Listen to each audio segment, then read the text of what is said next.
बंगाल में कोलकाता के स्वास्थ्य भवन में सोमवार को 12 डॉक्टरों के संघों के प्रतिनिधियों और राज्य के मुख्य सचिव मनोज पंत के बीच अहम बैठक हुई। हालांकि इस बैठक में डॉक्टरों और सरकार के बीच कोई समाधान नहीं निकल पाया, क्योंकि सरकार गतिरोध को हल करने के लिए कोई समय सीमा तय करने के पक्ष में नहीं थी। पश्चिम बंगाल में कोलकाता के स्वास्थ्य भवन में सोमवार को 12 डॉक्टरों के संघों के प्रतिनिधियों और राज्य के मुख्य सचिव मनोज पंत के बीच अहम बैठक हुई। हालांकि इस बैठक में डॉक्टरों और सरकार के बीच कोई समाधान नहीं निकल पाया, क्योंकि सरकार गतिरोध को हल करने के लिए कोई समय सीमा तय करने के पक्ष में नहीं थी।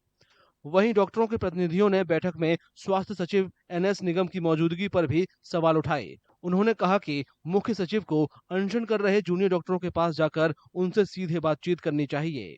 As well, you know that there is a hunger strike is going on in Esplanade area. So we all thought that there must be a really strong and positive outcome that the junior doctors, those who are in hunger strike, indefinite hunger strike, that their life is primary. So they have the 10 demands. So from our organization and other organizations also supported their demands, and we placed our demands. But we didn't get any kind of a proper assurance with a time frame from that government that they are which we can convey to our junior doctors regarding this. So we are right now not very clear as to what is going to happen. No clear directives have been given. He has asked for time. The chief secretary has asked for time, and he has said, I've heard about your issues, and he would need to discuss these with the chief minister, and maybe hopefully he will be able to give us some, I'm talking about the chief secretary. Hopefully he will be able to give us something positive so that the impasse can be resolved. इस दौरान मुख्य सचिव ने कहा कि उन्होंने डॉक्टरों की सभी मांगों को नोट कर लिया है। साथ ही उन्होंने पश्चिम बंगाल डॉक्टर्स फोरम के प्रतिनिधियों से अपील की है कि वे जूनियर सहयोगियों को तुरंत भूख हड़ताल खत्म करने के लिए कहें।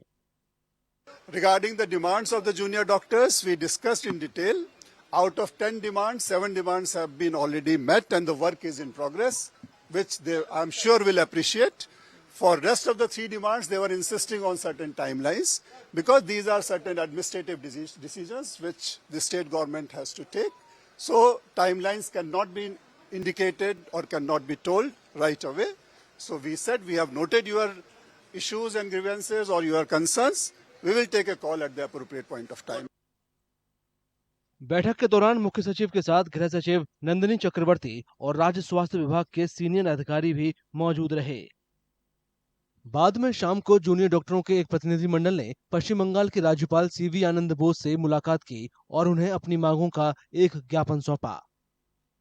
भूख हड़ताल पर बैठे प्रदर्शनकारी जूनियर डॉक्टर आरजी कर अस्पताल की पीड़िता के लिए न्याय, स्वास्थ्य सचिव एनएस निगम को तत्काल हटाने और अपने वर्क प्लेस की सुरक्षा बढ़ाने की मांग कर रहे हैं।